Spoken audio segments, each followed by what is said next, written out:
गठबंधन तो आज भी नहीं टूटा है। पहले गठबंधन लोगों के सामने था, अब पर्दे के पीछे है। भारतीय जनता पार्टी सोचती है मुख्यमंत्री चेंज करने से लोग वो भूल जाएंगे। क्या किसान वो लाठी गोली और वो भूल जाएंगे?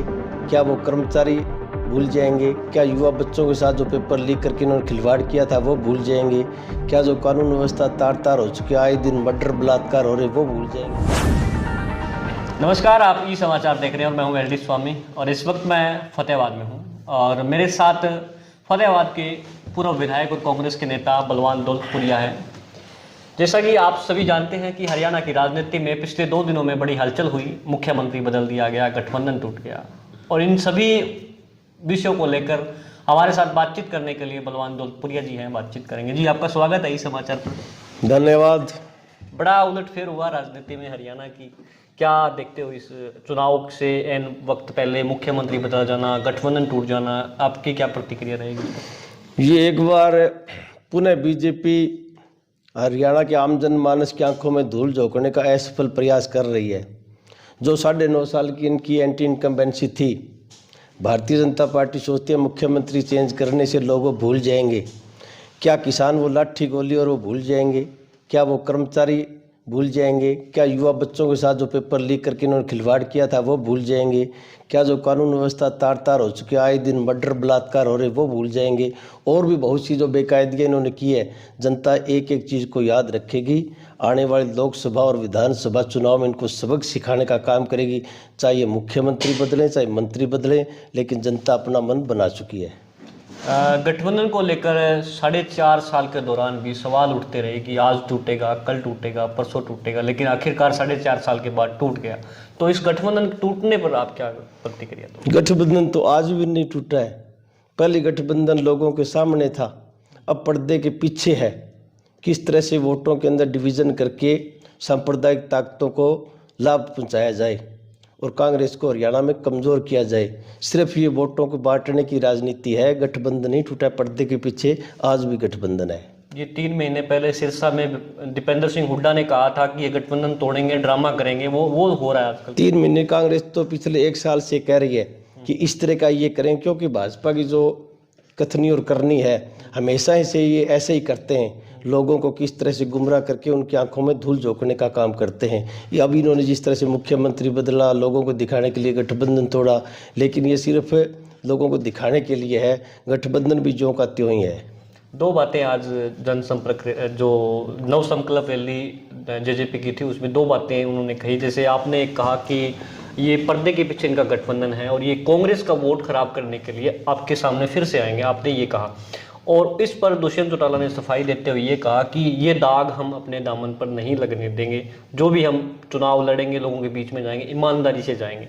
तो ये उन्होंने कहा कि हम कांग्रेस का वोट तो काटने के लिए मैदान में नहीं जाएंगे। तो इस पर क्या कहोगे?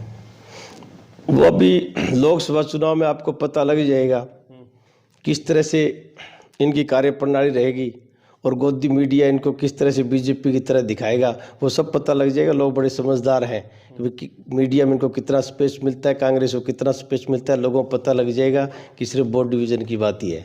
एक बात उन्होंने और भी कही थी कि हमें रोहतक लोकसभा सीट दे रहे थे, हमने ये कहा कि आप हमें एक भी सीट ना दो, 5100 रुपये बुजुर्गों की पेंशन कर दो। इस पर बीजेपी मानी नहीं और हमने गठबंधन तोड़ दिया।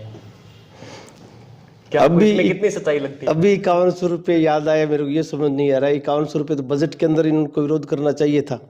अगर ये बुजुर्गों का वास्तव में मान सम्मान करना चाह रहे थे तो बजट के अंदर दुष्यंत जी को विरोध करना चाहिए था और उसी टाइम इनको गठबंधन तोड़ना चाहिए था। भाई 5100 रुपये करो, नहीं मैं आपकी सरकार से बाहर जा रहा हूँ, लेकिन उस टाइम तो इन्होंने तोड़ा नहीं। अब फिर लोगों को गुमराह करने के लिए ऐसी बातें फैलाई जा रही है।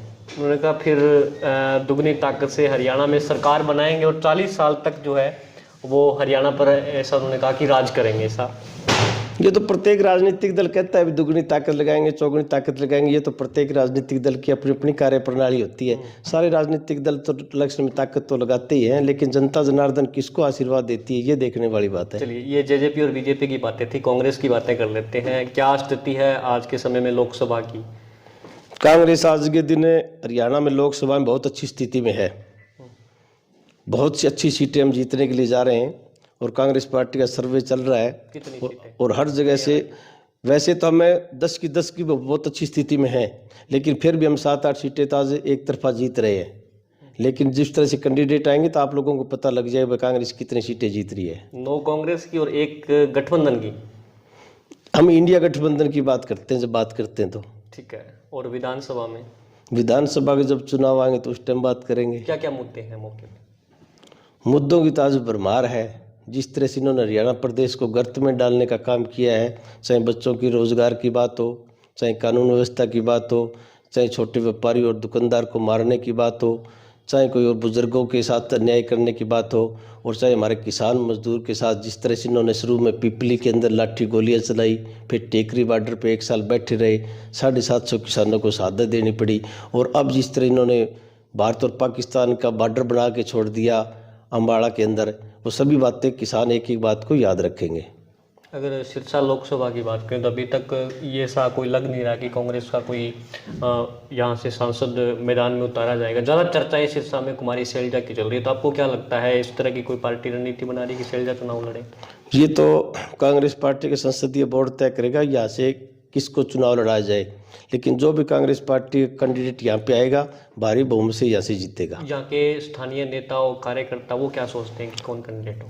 स्थानीय कार्यकर्ता और नेता ये सोचते जो भी संसदीय बोर्ड उनको कांग्रेस पार्टी का झंडा दे के भेजेगा, सभी कार्यकर्ता तन मन धन से उसका साथ देंगे और प्रत्येक हल्के से उसको जिताने का काम करेंगे। ठीक, धन्यवाद।